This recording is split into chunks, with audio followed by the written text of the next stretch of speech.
कि क्या डाउट चल रहे थे, जैसा उनसे कुछ चल रहा था कि जैसे चैनलों में चल रहा था कमलेश्वर जी के प्रति आगे आने में, बोले शिक्षित होकर के भी बोलने में भी शर्माती है, एकदम लीडरशिप करने में थोड़ा सा हिचकिचाती है, उनके लिए आपका क्या मैसेज? यहाँ शिलान्यास विधेयक बजाय जनता में एक विश्वास जगा भारत आदिवासी पार्टी हमारे जो जब वह रतलाम अलीराजपुर की जो लोकसभा सीट है वो भी स्वागत है मेरे यूट्यूब चैनल में। आज रायपुर या जो झाबुआ अलीराजपुर जो रतलाम का संसदीय क्षेत्र है और जो झाबुआ विधानसभा क्षेत्र में पड़ता है, वहां पर भारत आदिवासी पार्टी की बड़ी मीटिंग थी, जिसमें कई दिनों से एक बहुत ही सस्पेंस चल रहा था कमलेश्वर डोडियार जी के नहीं आने का। वो भी आज पार्टी में आकर के उन्होंने तमाम तरह के जो शिकवे गिले तो वो दूर किए, और कांति दादा ने उनको कन्वेंस करके आज यहाँ पार्टी में बुलाया और वो आए और यहाँ पर सभा को संबोधित किया। सबसे पहले तो सर उसी मुद्दे पे अपन बात करेंगे कि क्या डाउट चल रहे थे, जैसा उन्होंने तो क्लियर कर दिया कि ऐसा कुछ नहीं था, लेकिन क्या ऐसा कुछ चल रहा था कि जैसे चैनलों में चल रहा था कमलेश्वर जी के प्रति? नहीं, ऐसा कुछ नहीं था। सबसे पहले आपके चैनल को जोहार है। धन्यवाद।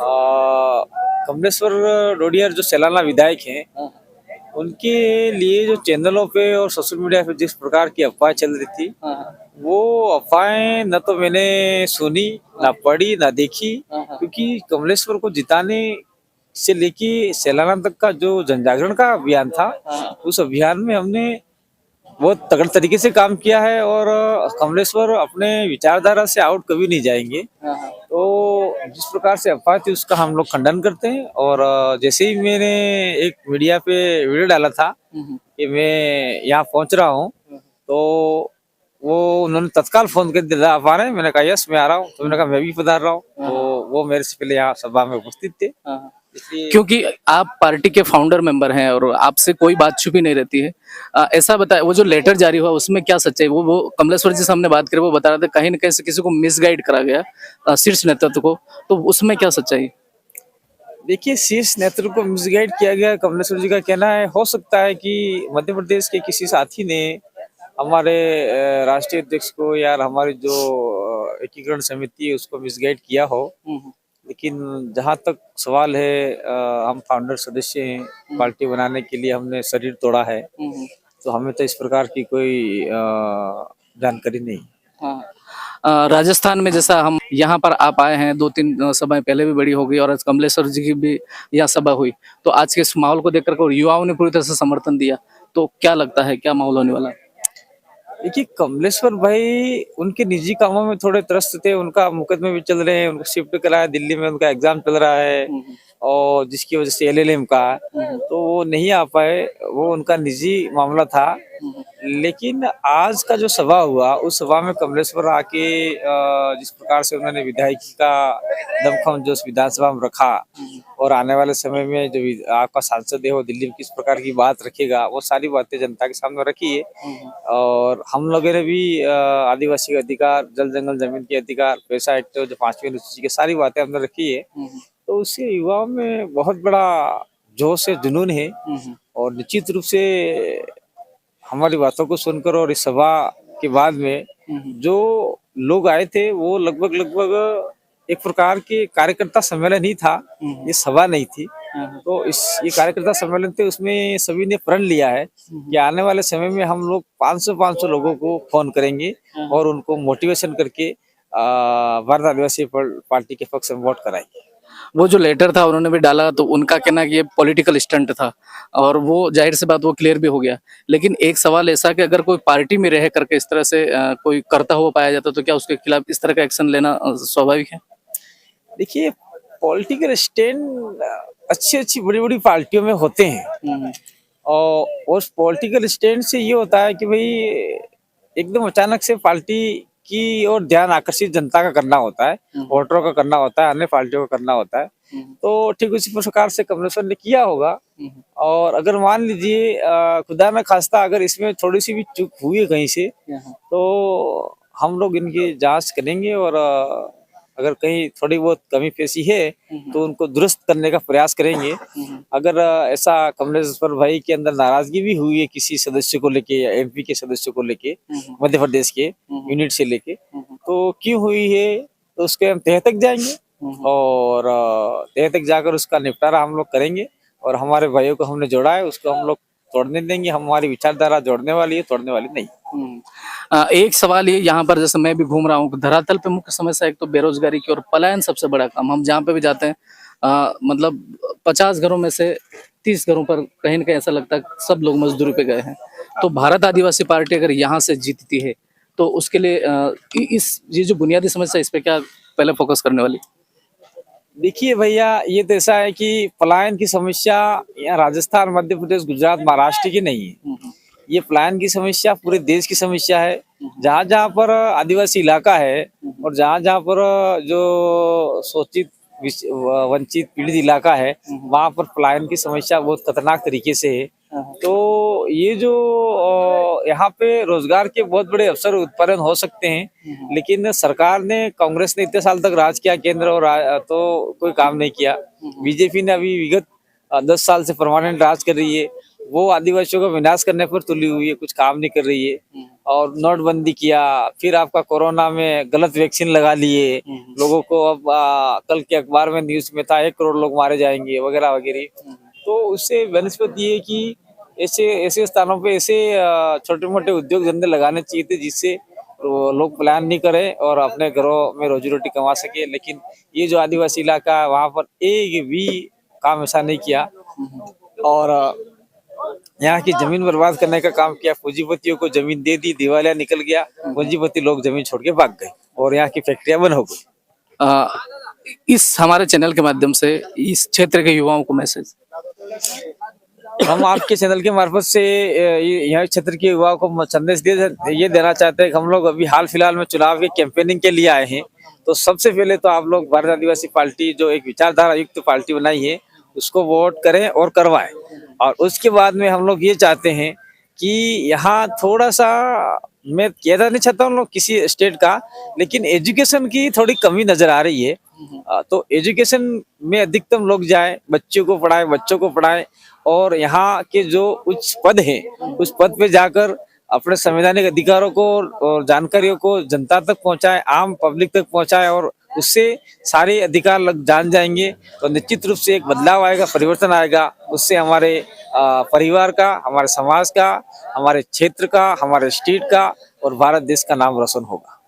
आखिरी में एक सवाल, આપણે બાંસવાડા ડુંગરપુર સાલા આપણે બે જણા માલવિયાજીને ને ये સુભાષજી તંબોલિયાની આપણે ચેનલ વાળાને સટ્ટા બજાર વાળા કઈ કઈ એમ કરી રહ્યા કે જીતવા વાળા है એમને ये जो दावा કરી ये इन्हीं હું इन्हीं बारे में તમારું કેવું? जो भाई मालवीय जी तंबोलिया जी ने बात है अपने हम लोग सट्टा बाजार वाला बात करें तो सट्टा तो कई लगाड़ा, सट्टे तो जी मन कर हमें कोई इक्का दुक्का पंजा वगैरह वगैरह जी लगाए थी या पत्ती जो भी लगा भी आड़ा में हरी भी जी सट्टा में हरी भी सट्टा में तो सट्टे का मटका मामला है। हिलाया और कौन सा आंकड़ा कई आंकड़ा लागे कि नहीं लागे ये तो बात नहीं बात है। तो सट्टा बाजार वाली बात है ये तो हमें मानता नहीं है भाई, क्योंकि जनता जी काम की दुए समाज हाथी की दुए विचारधारा हाथी की दुए और चुनाव में जी रिजल्ट आवेगा ही विचारधारा पक्ष में आवेगा हम माना। और तंबोलिया और मालविया जिन बारामसी सट्टा बाजार बात करें इन्हें हमें खंडन करा, ये झूठी बात है।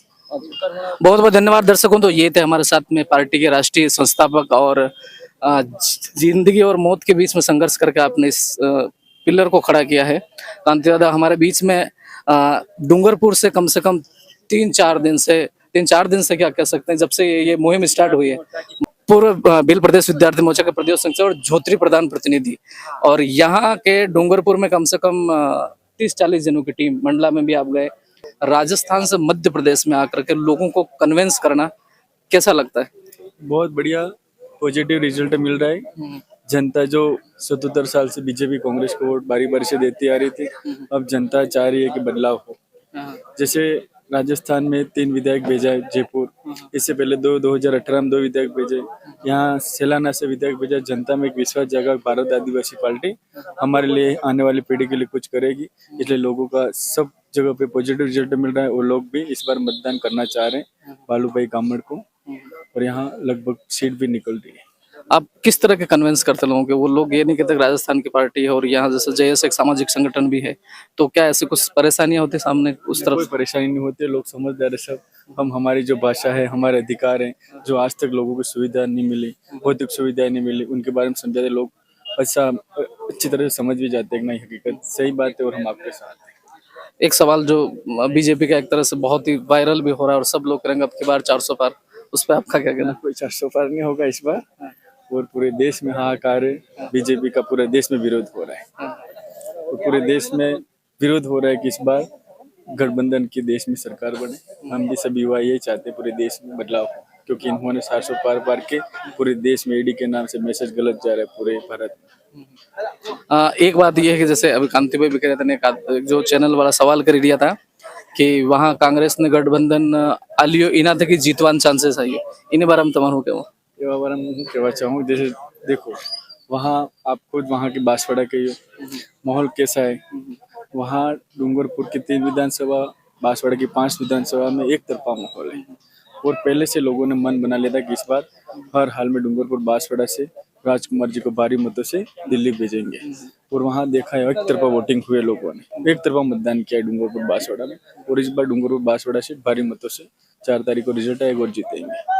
घोगरा जी अवियास नहीं बना नोटिस भी आई जो बनाते कि वोटिंग में फर्क पड़ेगा। फर्क नहीं पड़ेगा, गोबरा जी से कोई फर्क नहीं पड़ेगा।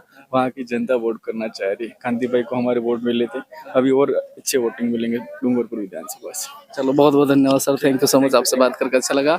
ये थे हमारे बीच में पोपट भाई खोखरिया जी, पार्टी के राष्ट्रीय सदस्य, आज हमारे बीच में नारी शक्ति के रूप में डूंगरपुर बांसवाड़ा में महिलाओं में विशेष जागृति लाने में इन्होंने अहम भूमिका निभाई। मेहनत करके मायाबेन कलासुआ जी हमारे साथ में मौजूद हैं।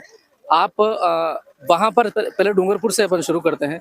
वहाँ जैसे महिला नारी शक्ति के रूप में कम महिलाएं आगे आ रही हैं, आपने उनको कैसे कन्विंस किया? कैसे अगली बार कितनी महिला आगे आने की संभावना लगती है आपको? सबसे पहले तो न्यूज़ चैनल को मेरी ओर से जोहार। धन्यवाद। और जो हम डूंगरपुर में जो महिलाओं के ऊपर हम काम कर रहे हैं, तो मैं वहाँ पर जो महिलाओं के जन जागरण के रूप में वहाँ पहले सबसे कम महिलाएं आती थी, फिर धीरे धीरे हम सामाजिक स्तर पे जो भी महिलाओं की समस्या होती है और किसी भी प्रकार से शोषण अत्याचार होता है उसके खिलाफ, और इसके अलावा बिल्कुल ही महिलाएं अंधविश्वास की ओर जा रही थी, तो उनको हर जगह से शिक्षा की ओर प्रेरित हो।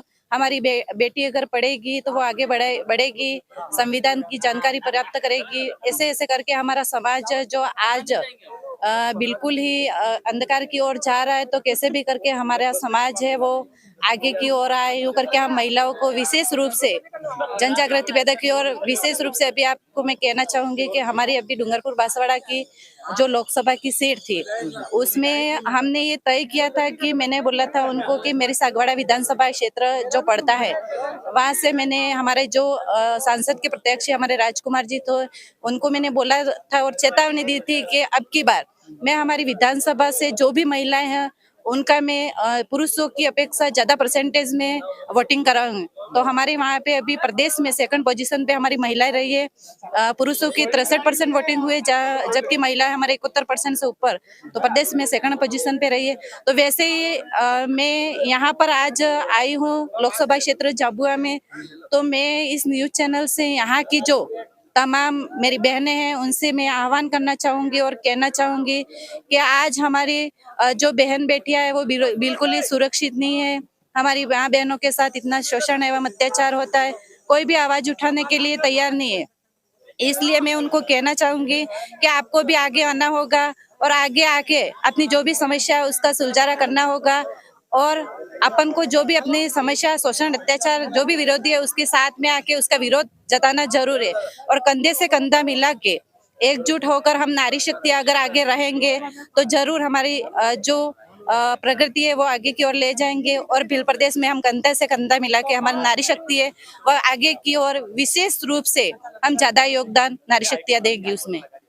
एक स्पेशल आदिवासी परिवार में कहीं ना कहीं जैसे अभी तो जन जागृति हो गई है, लेकिन महिला आगे आने में बोले शिक्षित होकर के बोलने में भी शर्माती है, एकदम लीडरशिप करने में थोड़ा सा हिचकिचाती है, उनके लिए आपका क्या मैसेज? क्योंकि ऐसा बताता है कि नारी आगे आती है तो जाकर के समाज और ज्यादा गति पकड़ता है, तो उनको आगे आने के लिए आप क्या प्रेरित करेंगे? उनको आगे आने के लिए ये प्रेरित करना चाहूंगी कि पहले देखो वो समाज में भले पढ़ी लिखी है पर आगे आने के लिए कतराती है। मैं भी ऐसा नहीं है कि हमेशा से आगे आई, पर जब से मैं आदिवासी परिवार के साथ जुड़ी, इसके बाद में जहाँ जहाँ मेरे को लगा कि नहीं, वास्तविक रूप से हम नारी विशेष के लिए आगे आना जरूरी है, क्योंकि हम आगे नहीं आएंगे तो दूसरी नारियां देखेगी नहीं तो कैसे आगे आएगी। तो मैं उनको प्रेरित करना चाहूंगी कि वो कैसे भी झिझक नहीं रखे और किसी भी प्रकार का डर नहीं रखे, क्योंकि हम डर रखेंगे तो उसका सॉल्यूशन कुछ भी नहीं होने वाला है। हम पहले जब था तो हम किसी भी प्रकार के डरते नहीं थे, जैसे कि हमारी बहनें जंगलों में लकड़ी लेने जाती, बाहर जाती, किसी भी प्रकार की कोई डर नहीं थी। पर क्या पता आज ये लोग जो पार्टी से जुड़े, जो बड़े पार्टियों के पदाधिकारी है वो हैवी होते गए और हमारे जो महिला हो उनके साथ में इतने शोषण अत्याचार हो गए, उनके खिलाफ उन्होंने आवाज नहीं, आज क्या पता उनको ऐसे क्या दबाव डाल रहे हैं ताकि वो बाहर नहीं। पर मैं नारियों को प्रेरित करना चाहूंगी और आगे आने के लिए बोलूंगी, क्योंकि अपन अगर आगे आएंगे तो ऐसा कोई नहीं है, अपन को किसी भी प्रकार की कोई डर नहीं है। अपन जरूर आगे आएंगे तो अपनी आने वाली पीढ़ी है वो भी अपन को देख के सीखेगी और आगे आएगी और उनकी सुरक्षा के लिए हम हमेशा तत्पर रहेंगे। तो आप सभी, विशेष रूप से मैं इस चैनल के माध्यम से मेरी बहनों को कहना चाहूंगी कि आप जरूर आगे आए और अपने लिए बोले और अपने साथ में जो शोषण अत्याचार हो रहा है उसे रोके और स्वतंत्र होके जिंदगी जिए, वही मैं कहना चाहती हूँ उनसे। बहुत बहुत धन्यवाद दर्शकों। जैसा कि आपने देखा, ये थे नारी शक्ति के रूप में बीएपी के राष्ट्रीय सदस्य मायाबेन कलासवा और उनके साथ में इनके पतिदेव सरपंच साहब भी साथ में मौजूद है और एक जन जागृति के लिए दोनों जने जा रहे हैं, लोगों के बीच में बातचीत कर रहे हैं। तो आप यहाँ डूंगरपुर में भी आ रहे हैं, कई दिनों से आप यहाँ रह रहे हैं, तो यहाँ के माहौल को देखकर के क्या लगता है आपको? यहाँ से यहाँ के जो माहौल को देख के तो ऐसा लग रहा है कि हम जैसे डूंगरपुर राजस्थान में 2 सीटें तो निकल ही रहे हैं और हम पूरे दावे के साथ जनता का जो रुझान आ रहा है उसके आधार पर तो हम एमपी की ये सीट जो झाबुआ रतलाम अलीराजपुर की जो लोकसभा सीट है वो भी हम डंके की चोट पे जीत रहे हैं। बहुत बहुत धन्यवाद सर।